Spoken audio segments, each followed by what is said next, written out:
Bismillahirrahmanirrahim. Hadirin dan hadirat yang dimuliakan Allah Subhanahu wa taala.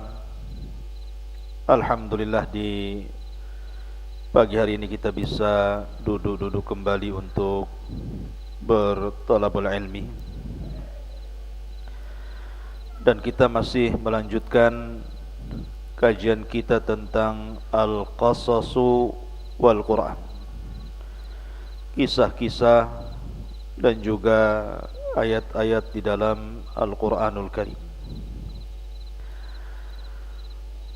Pagi hari ini kita akan membahas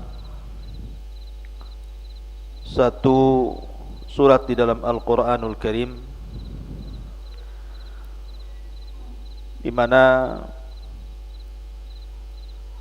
ayat-ayat yang kita akan baca di pagi hari ini menceritakan tentang muamalah orang-orang Yahudi di Madinah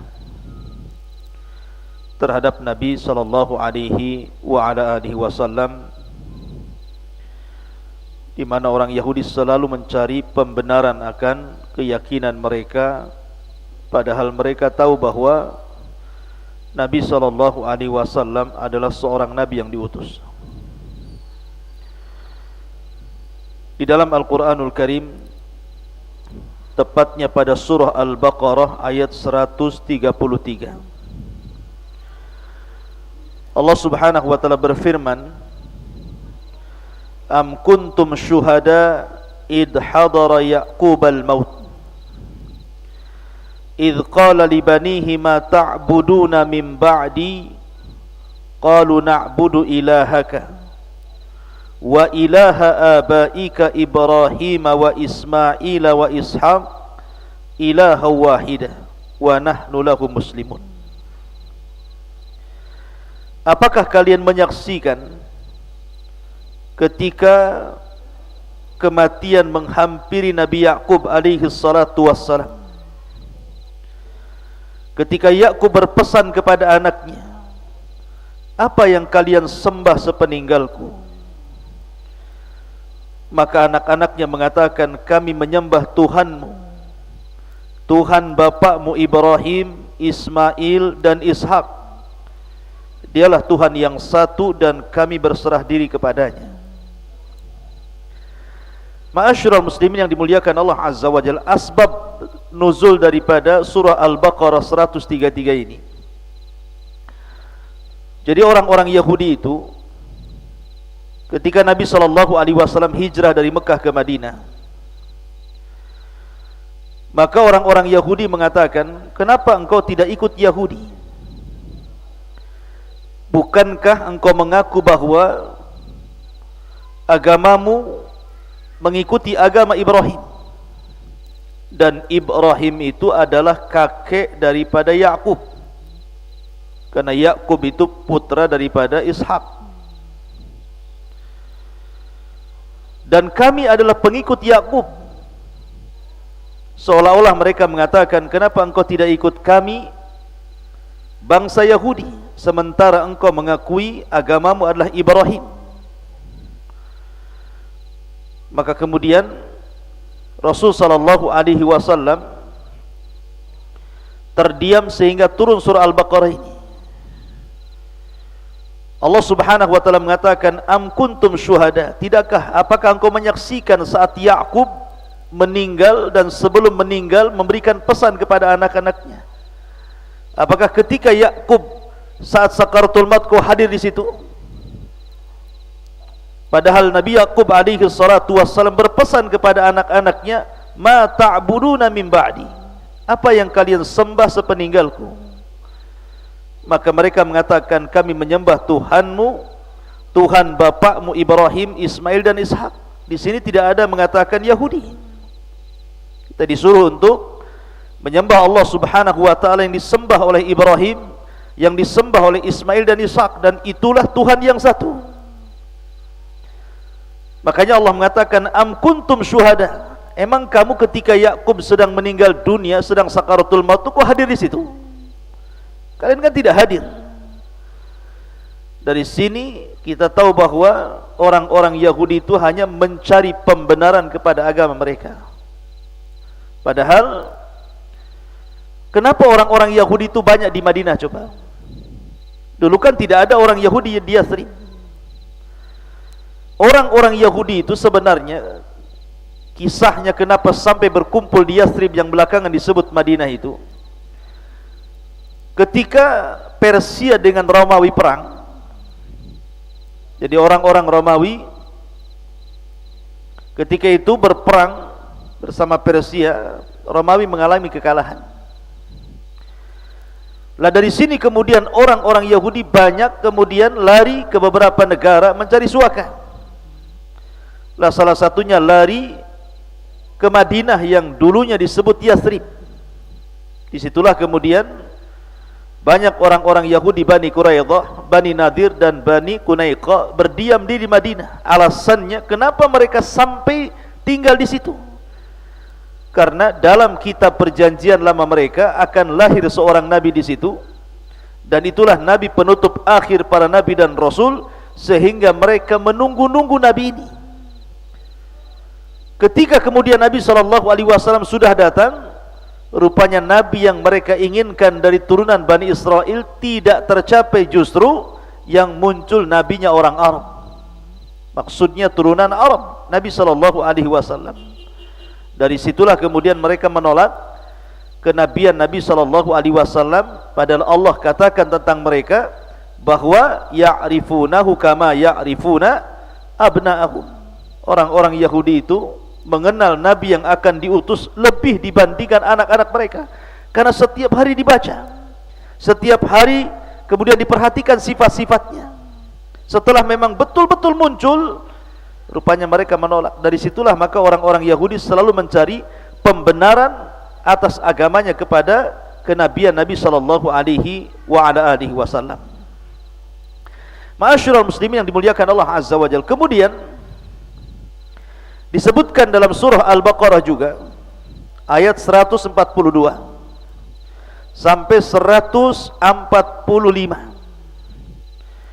Allah Subhanahu wa taala berfirman, sayaqulu sufaha'u minan nasi ma wallahum an qiblatihim allati kanu 'alaiha qul lillahil masyriqu wal maghrib yahdi man yasha'u ila siratim mustaqim.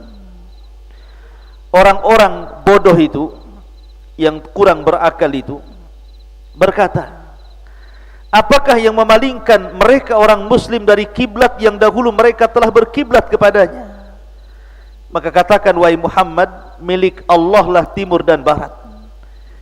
Dialah yang memberi petunjuk kepada siapapun yang dikehendakinya ke jalan yang lurus. Jadi ketika Nabi SAW 16 bulan berada di kota Mekah, berada di kota Madinah pasca hijrah, waktu itu Rasul masih sholat menghadap Baitul Maqdis, masih menghadap Baitul Maqdis ke Palestina selama 16 bulan itu. Lah ketika Nabi SAW kemudian berkiblat ke Baitul Maqdis, orang-orang Yahudi dan orang-orang Nasrani pada senang. Oh, rupanya ada kecocokan kami dengan kalian, sama-sama menghadap Baitul Maqdis. Karena ketika itu Nabi SAW tidak hendak memalingkan ke Mekah, karena di Mekah masih banyak patung. Makanya masih mengikuti kiblatnya orang-orang Yahudi. Tapi Rasul tidak tenang. Dia ingin Allah Subhanahu wa taala menurunkan perintah agar kiblatnya diarahkan ke Mekah, ke Baitullah Al-Haram. Akhirnya keinginan Nabi SAW dikabulkan. Nabi selalu melihat ke langit seolah-olah meminta kepada Allah agar kiblat ini dipalingkan. Maka turunlah ayat, qad nara taqalluba wajhika fis sama falanuwalliyannaka qiblatan tardaha fawalli wajhaka syatral masjidil haram. Kami melihat wajahmu wahai Muhammad sering melihat ke langit, maka akan kami palingkan engkau ke kiblat yang engkau sukai, maka palingkanlah wajahmu ke arah Masjidil Haram. Dari sinilah turun perintah agar Rasul dan para sahabatnya jangan kembali mengambil kiblatnya orang-orang Yahudi ke Palestina, tapi arahkan ke Baitullah Al-Haram. Maka serentak kaum muslimin mengarahkan kiblat mereka ke kiblat yang baru dan ini kiblat khusus bagi kaum muslimin. Marahlah orang Yahudi dan orang-orang Nasrani. Karena kemarahan orang-orang Yahudi ini akhirnya menghasut kepada orang-orang muslim atau orang-orang munafik dan orang-orang yang tidak suka dengan ajaran Nabi SAW. Mereka membuat syubhat dengan mengatakan, lihat si Muhammad itu aneh, dia kadang-kadang ngarah solatnya ke Baitul Maqdis, sekarang pula diganti ke Masjidil Haram. Ini agama apa ini katanya? Masa agama kok mencela-mencela katanya? Kadang-kadang kiblatnya ke Baitul Maqdis, sekarang pindah pula ke Baitul Haram. Harusnya kalau memang agama benar, itu tidak mungkin dipaling-palingkan. Mereka hendak mengistihza, mengolok-olok ajaran Nabi SAW, padahal ini perintah Allah Subhanahu wa ta'ala. Lah rupanya orang-orang munafik dan orang-orang yang tidak suka dengan ajaran Rasul terpengaruh. Dari sini Allah mengatakan, sayaqulus sufaha'u minan nas ma wallahum an qiblatihimul lati kanu 'alaiha. Orang-orang yang kurang akal itu mereka mengatakan, apakah yang memalingkan mereka orang Islam dari kiblat dahulu dari kiblat dahulu mereka kemudian berarah ke kiblat yang lainnya? Kenapa bisa seperti itu? Ma'asyiral muslimin yang dimuliakan Allah Azza wa Jalla, begitulah orang-orang Yahudi. Ketika mereka tidak suka, maka mereka akan membuat hasutan, mencari celah untuk melemahkan Rasul dan juga para sahabatnya. Tetapi ini adalah perintah Allah Subhanahu wa taala. Nabi sallallahu alaihi wasallam sampai Allah katakan, wa kadzalika ja'alnakum ummatan wasata litakunu syuhada 'alan nas wa yakuna ar-rasulu 'alaikum syahida wa ma ja'alna. Dari sini Allah katakan, wa ma ja'alnal qiblata allati kunta 'alaiha illa lina'lama man yattabi'ur rasul mimman yanqalib ala akibaihi wa innaha wa in kanat lakabiratun illa 'alal ladzina hadallah. Maka Allah Subhanahu wa taala berfirman, dan kami tidak menjadikan kiblat dahulu kamu berkiblat kepadanya, melainkan agar kami mengetahui siapa yang mengikuti Rasul dan siapa yang berbalik ke belakang. Sungguh pemindahan kiblat itu sangat berat, kecuali bagi orang-orang yang telah diberikan petunjuk Allah Azza wa Jalla. Jadi hasutan orang-orang Yahudi yang mengatakan, lihat ajaran si Muhammad itu, kadang-kadang ngarah kiblatnya ke Baitul Maqdis, sekarang kiblatnya ke Baitullah Al-Haram. Kalau memang ini agama yang hak, masa agama dipermainkan? Orang-orang yang beriman, yang mungkin imannya kurang, mereka terpengaruh. Tetapi orang-orang yang beriman, yang kuat imannya, justru disitulah tanda-tanda bahwa mereka membenarkan ajaran Allah dan Rasulnya. Makanya Allah mengatakan, illa lina'lama man yattabi'u rasul.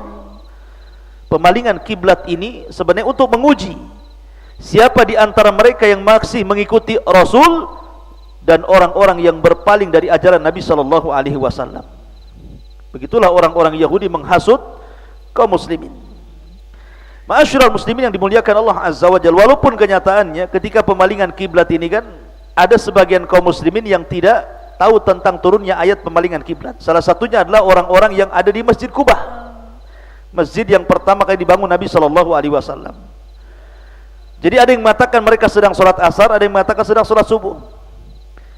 Jadi ketika mereka sudah mendapatkan satu rakaat, kemudian masuk ke rakaat kedua dan posisi mereka sedang ruku, datang sahabat Rasul yang diutus Rasul untuk memberitahu bahwa kiblat sudah dipalingkan.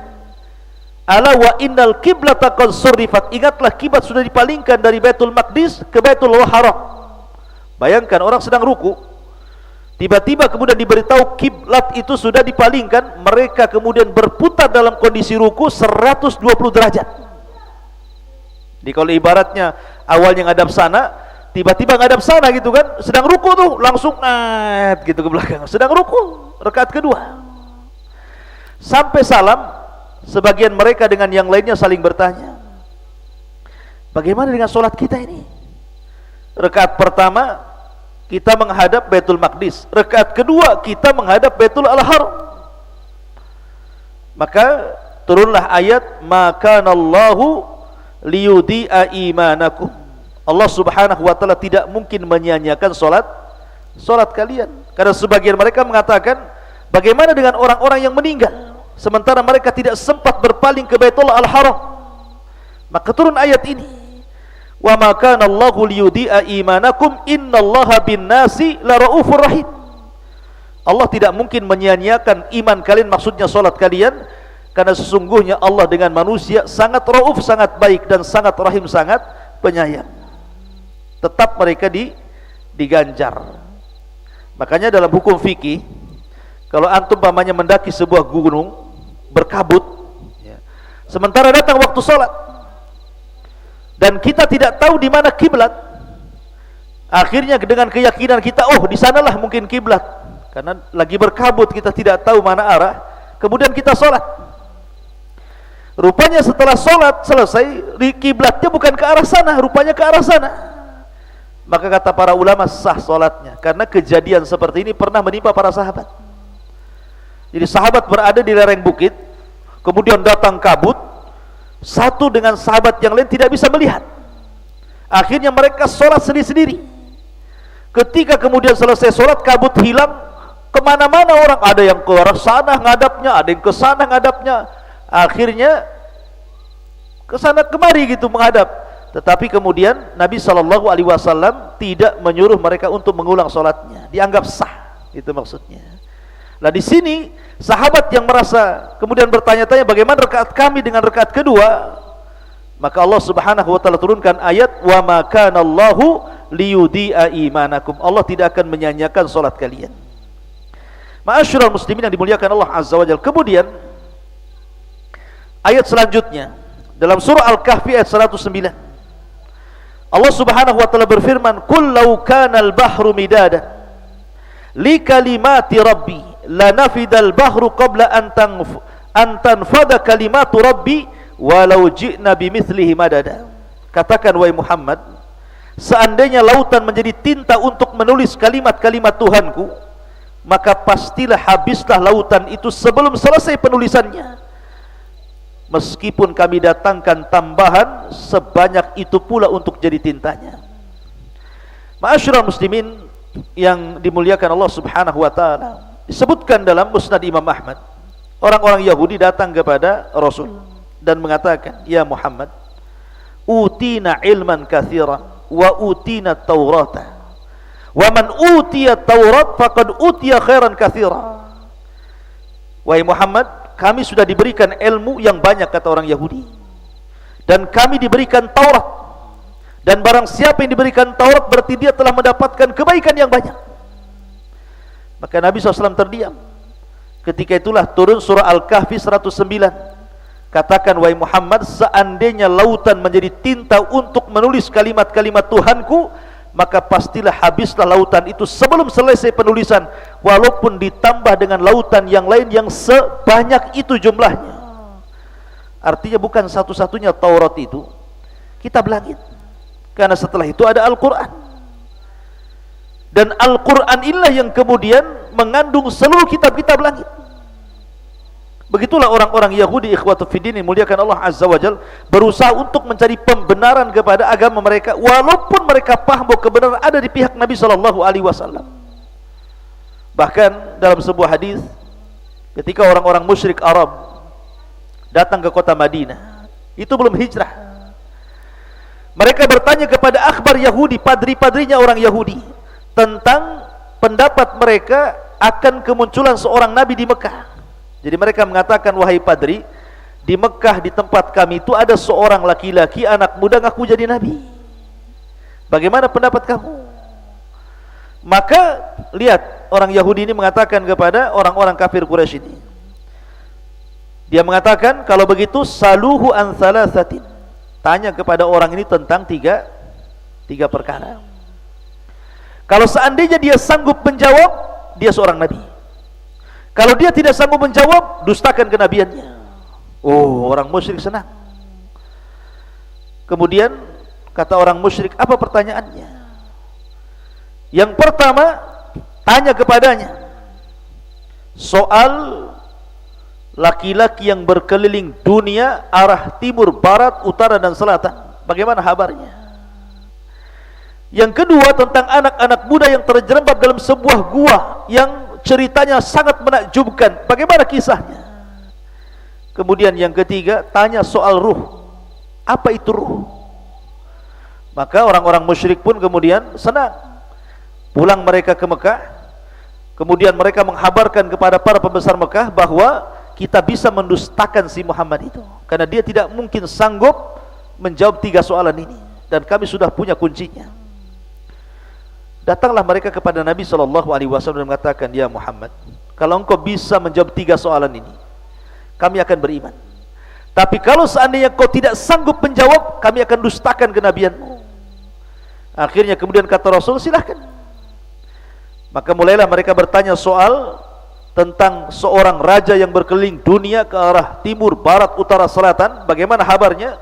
Kemudian anak-anak muda yang terjerembab dalam gua, bagaimana kisahnya? Dan apa itu ruh? Maka Nabi SAW ketika itu dengan senang hatinya mengucapkan godan al-jawab, besok jawabannya. Rasul lupa mengucapkan insyaallah. Rasul lupa mengucapkan insyaallah. Ketika besok rupanya Jibril tidak turun. Besoknya lagi Jibril tidak turun. Sampai 1 minggu lewat Jibril tidak turun. 2 minggu lewat Jibril tidak turun. 3 minggu lewat Jibril tidak turun. Hampir mendekati 1 bulan. Rasul sesak dadanya. Apa yang harus dikatakan kepada orang-orang musyrik, sementara orang musyrik sudah menyebar berita hoax bahwa Muhammad itu bukan Nabi. Buktinya dia tidak bisa menjawab. Sampai akhirnya Jibril pun turun dan memberikan jawabannya dengan menurunkan surah Al-Kahfi. Adapun raja yang berkeliling dunia arah timur, barat, selatan dan utara, dialah Dzulqarnain. Adapun anak-anak muda yang terjerembab dalam gua yang ceritanya menakjubkanlah Ashabul Kahfi. Adapun ruh, maka Allah Subhanahu wa taala berfirman, yas'alunaka 'anir ruh qulir ruhu min amri rabbi. Mereka bertanya-tanya soal ruh, katakan ruh itu urusan Allah. Jawaban-jawaban ini ikhwatu fiddin sebenarnya sudah mencukupkan dari 3 soalan itu. Tapi orang musyrik itu sebagaimana digambarkan dalam Al-Quran, a'angzartahum am lang tunzirhum la yu'minun, kan gitu ya. Kau berikan peringatan ataupun tidak, tetap saja mereka tidak beriman. Dan jawaban ini sampai kepada orang Yahudi Madinah. Jadi ketika Nabi hijrah ke Madinah, kemudian mereka pun tahu jawaban ini, dan Rasul bisa menjawab dengan jawaban itu, tetap saja tidak beriman. Mereka makin sombong, makin congkak, dan mereka justru memusuhi Nabi SAW. Itulah muamalahnya orang Yahudi terhadap Nabi SAW. Makanya orang Yahudi itu di zaman hidupnya Nabi SAW tidak banyak masuk Islam. Beda dengan orang Nasrani. Kalau orang Nasrani banyak masuk Islam, bahkan Najran itu mayoritas Nasrani Yaman.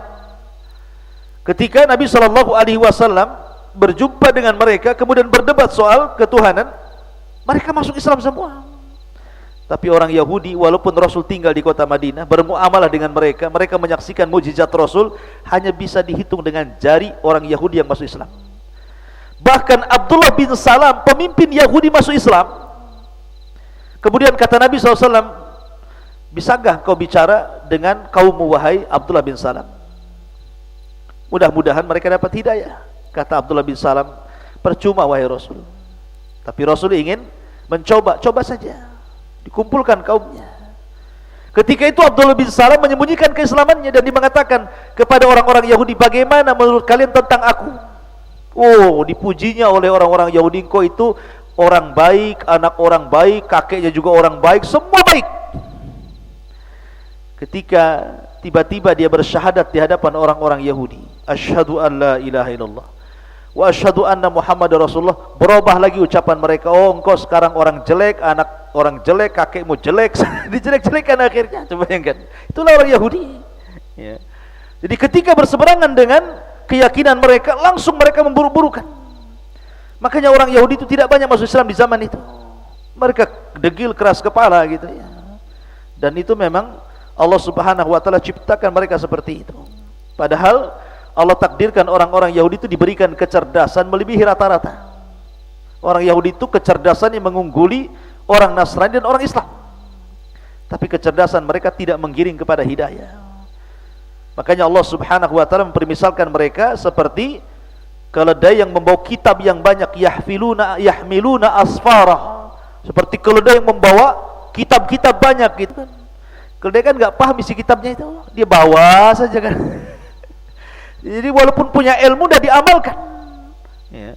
Itulah ciri-ciri orang Yahudi. Makanya dalam surah Al-Fatihah di ujung ayat, di ujung surat Allah mengatakan ghairil maghdubi alaihim waladhdallin. Siapa maghdub di sini? Yahudi. Siapa dhalin? Nasrani. Disebut maghdub dilaknat karena mereka punya ilmu tidak diamalkan. Disebut dhalin sesat, mereka adalah Nasrani karena mereka tidak punya ilmu, rajin pula beramal. Yang satu tidak punya ilmu, rajin beramal, yang satu punya ilmu tidak mau diamalkan. Makanya Islam itu ummatan wasata, tengah-tengah antara Yahudi dan tengah-tengah antara Nasrani. Kita ada ilmu dan kita amalkan. Nasrani tak ada ilmu, rajin pula beramal. Yahudi banyak ilmu, tidak mau diamalkan. Maka kita tengah-tengah. Makanya Allah mengatakan ghairil maghdubi alaihim waladhdallin. Ya. Ma'asyiral muslimin yang dimuliakan Allah Azza wa Jalla. Dan banyak lagi dialog-dialog orang-orang Yahudi dengan Nabi SAW yang intinya mereka hanya mencari pembenaran akan agama mereka, walaupun mereka sudah tahu kebenaran ada di pihak Nabi sallallahu alaihi wasallam. Subhanakallah bihamdika asyhadu an la ilaha illa anta astaghfiruka wa atubu ilaik. Allah taala. Assalamualaikum warahmatullahi wabarakatuh.